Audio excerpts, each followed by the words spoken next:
sir, I most certainly will, said Peeves, rising up again. Hope your business goes well, Baron. I will not bother you. And he scooted off. Brilliant, Harry, whispered Ron. A few seconds later, they were there, outside the third-floor corridor, and the door was already ajar. Well, there you are, said Harry quietly. Snape's already got past Fluffy. Seeing the door open somehow seemed to impress upon all three of them what was facing them. Underneath the cloak, Harry turned to the other two. If you want to go back, I won't blame you, he said. You can take the cloak. I won't need it now. Don't be stupid, said Ron. We're coming, said Hermione. Harry pushed the door open. As the door creaked, low, rumbling growls met their ears. All three of the dogs' noses sniffed madly in their direction, even though it couldn't see them.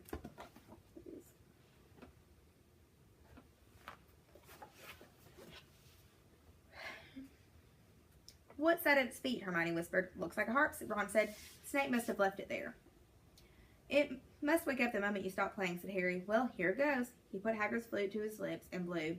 It wasn't really a tune, but from the first note the beast's eyes began to droop.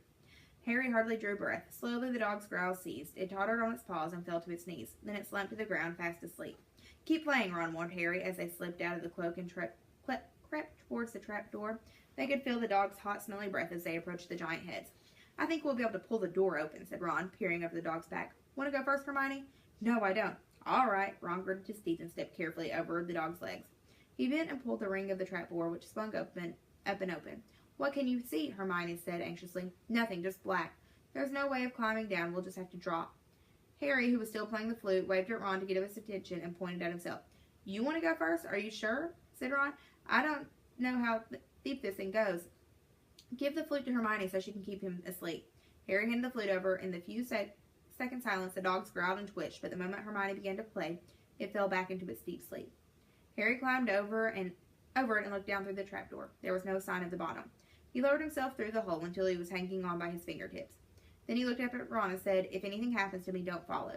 Go straight to the Owlery and send Hedwig to Dumbledore, all right? Right, said Ron. See you in a minute, I hope. And Harry let go. Cold, damp air rushed past him as he fell down, down, down, and flump. With a funny, muffled sort of thump, he landed on something soft. He sat up and felt around. His eyes were not used to the gloom. It felt as though he was sitting on some sort of plant. There's a picture of him falling on some sort of plant. It's okay, he called out to the light the sides of a postage stamp, which was the open trapdoor. It's a soft landing. You can jump. Ron followed straight away. He landed sprawled next to Harry. What's this stuff? Were his first words. Dunno, sort of plant thing, I suppose. It's here to break the fall. Come on, Hermione. The distant music stopped. There was a loud bark from the dog, but Hermione had already jumped. She landed on Harry's other side. We must be miles under the school, she said. Lucky this plant thing's here. Really, said Ron. Lucky, shrieked Hermione. Look at you both. She leapt up and struggled towards a damp wall. She had to struggle because the moment she had landed, the plant had started to twist snake-like tendrils around her ankles. As for Harry and Ron, their legs had already been bound tightly in long creepers without their noticing. Hermione had managed to free herself before the plant got a firm grip on her. Now she watched in horror as the two boys fought to pull the plant off them. But the more they strained against it, the tighter and faster the plant wound around them. Stop moving, Hermione ordered them. I know what this is. It's Devil's Snare.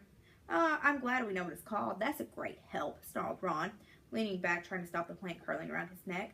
Shut up, I'm trying to remember how to kill it, said Hermione. Well, hurry up, I can't breathe, Harry gasped, wrestling with it curled around his chest. Devil's Snare, what did Professor Sprout say? It likes the dark and damp, so light a fire, Harry choked. Yes, of course, but there's no wood, Hermione cried, wringing her hands. Have you gone mad? Ron bellowed. Are you a witch or not? Oh, right, Hermione said, and she whipped out her wand, waved it, muttered something, and sent a jet of the same blue-belled flame she had used on Snape at the plant. In a matter of seconds, the two boys felt it loosening its grip as it cringed away from the light and warmth. Wriggling and flailing, it unraveled itself from their bodies, and they were able to pull free. Lucky you pay attention in herbology, Hermione, said Harry as he joined her by the wall, wiping sweat off his face. Yeah, said Ron, and lucky Harry doesn't lose his head in a crisis. There's no wood, honestly. This way, said Harry, pointing down a stone passageway, which was the only way on. All they could hear, apart from their footsteps, was a gentle drip of water trickling down the walls.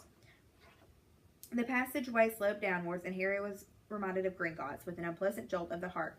He remembered the dragon said to be guarding vaults in the Wizard's Banks. If they met a dragon, a fully grown dragon, Norbert had been bad enough Can you hear something? Ron whispered. Harry listened. A soft rustling and clinking seemed to be coming from up ahead. Do you think it's a ghost? I don't know. Sounds like wings to me.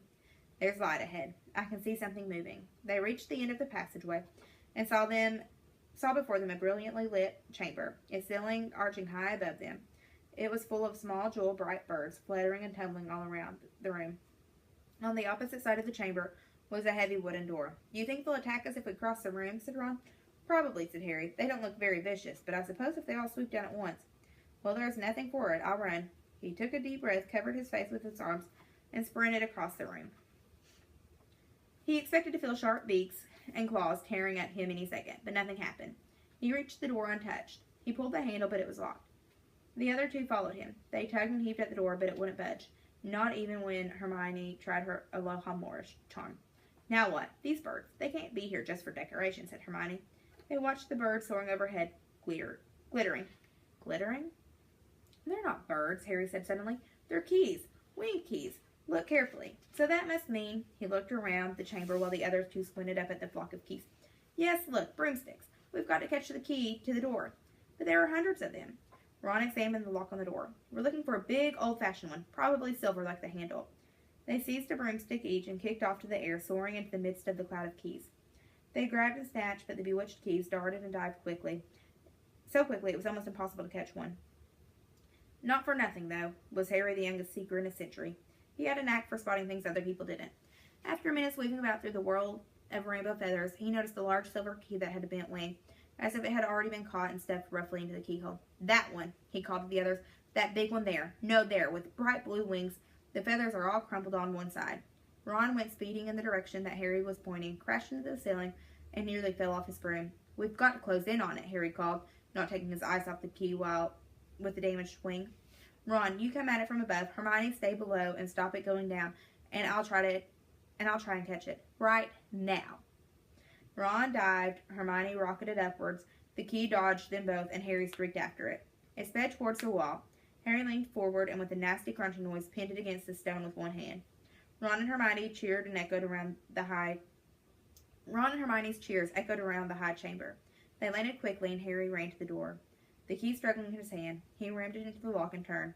It worked. The moment the lock had clicked open, the key took flight again, looking very battered now that it had been caught twice.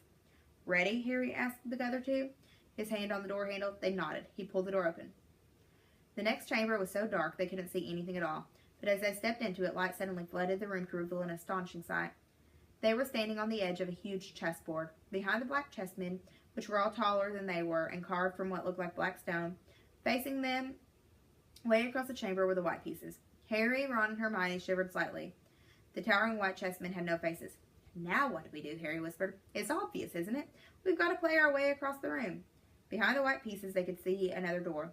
How? Said Hermione nervously. I think, said Ron, we're going to have to be chessmen.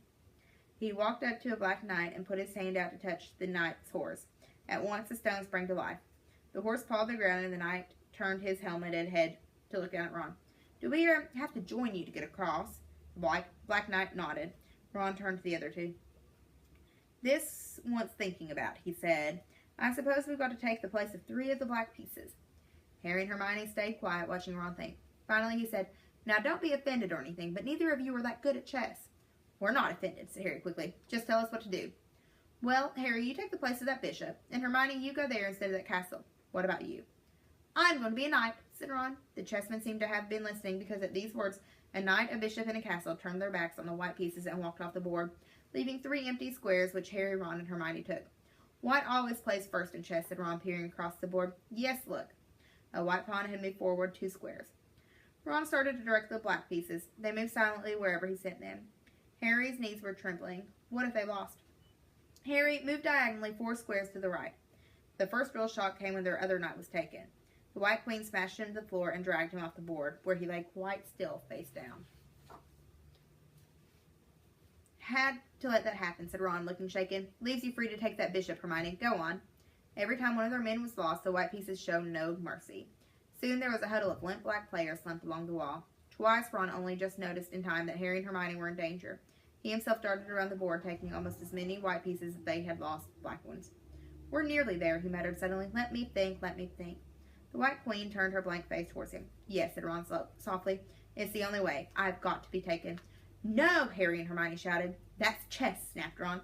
You've got to make some sacrifices. I'll make my move and she'll take me. That leaves you free to checkmate the king, Harry. But do you want to stop Snape or not? Ron, look, if you don't hurry up, he'll already have the stone. There was nothing else for it. Ready, Ron called. His face fell but determined. Here I go. Now don't hang around once you've won. There is a picture of them playing chess.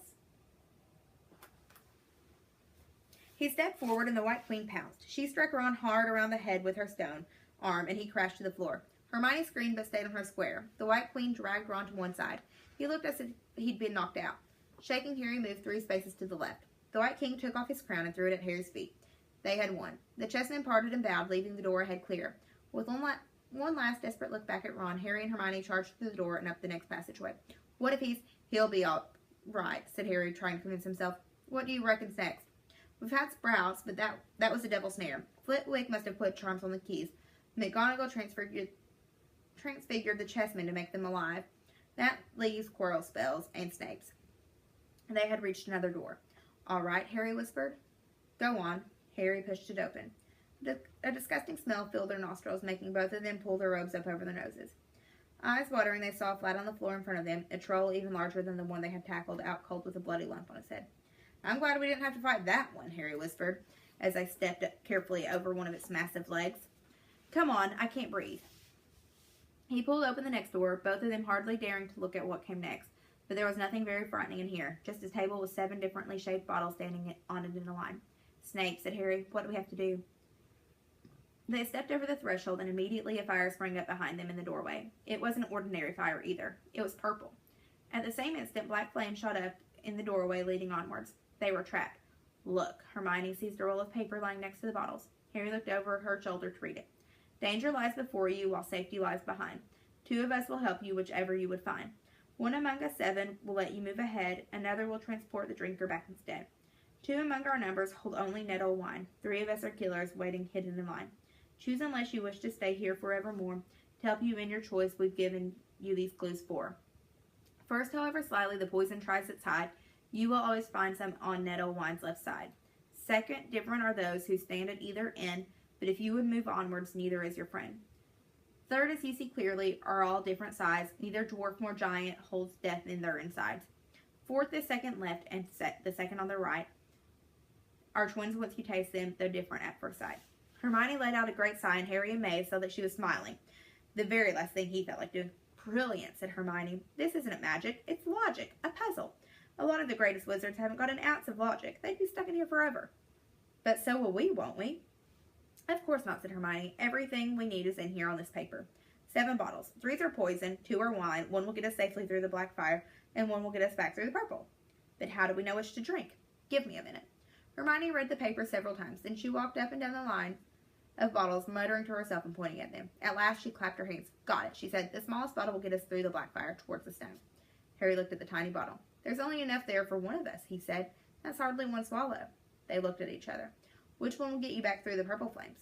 Hermione pointed at a round bottle at the right end of the line. You drink that, said Harry. Now listen, get back and get Ron. Grab brooms from the flying room.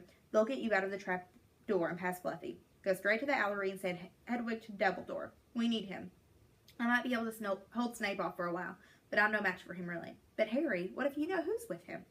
Well, I was lucky once, wasn't I? Said Harry, pointing at a scar.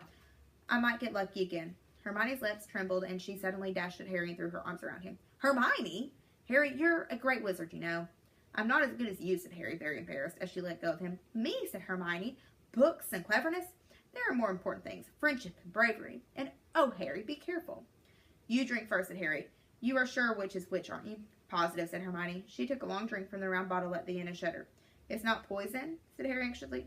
No, but it's like ice. Quick, go before it wears off. Good luck, take care. Go. Hermione turned and walked straight through the purple fire. Harry took a deep breath and picked up the smallest bottle. He turned to face the black flames. Here I come, he said, and he drained the little bottle in one gulp. It was indeed as though ice was flooding his body. He put the bottle down and walked forward. He braced himself, saw the black flames licking his body, but couldn't feel them. For a moment, he could see nothing but the dark fire. Then he was on the other side, in the last chamber. There was already someone else there. but it wasn't Snape. It wasn't even Voldemort.